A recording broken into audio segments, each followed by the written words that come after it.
Pie mums atbrauc Volvo ar 2 litru dzinēju, dīzeli par sūdzībām par eļļas tērēšanu litrs uz 1000 kilometriem.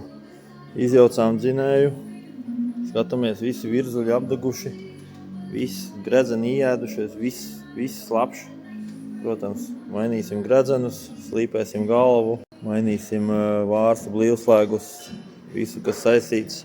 Pārbaudīsim droši vien pēc turbīnas ģeometriju, bet izskatās, ka lielākā bēda ir bijusi ar gredzeniem.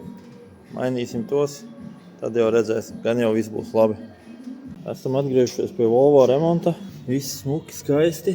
Tagad ir ultraskaņā nomazgāti visi virzuļi, viss. Galva saslīpēta, pārbaudīta, turbīnas atrestaurētas, gredzeni samainīti, tā lai klients atkal var braukt bez eļļas patēriņa. Tā kā domājams, šodien visu liksim kopā. Pēc pāris dienām gan jau, kad atkal klients varēs droši braukt. Tā. Esam atkal atgriežušies pie Volvo projekta. Izskatās, ka viss ir salikts, cik vajadzētu iedarbināšanai. Mēģināsim darbināt. Aiziet, kolēģi! Un Volvo ir atkal dzīvs. Tā turpināsim.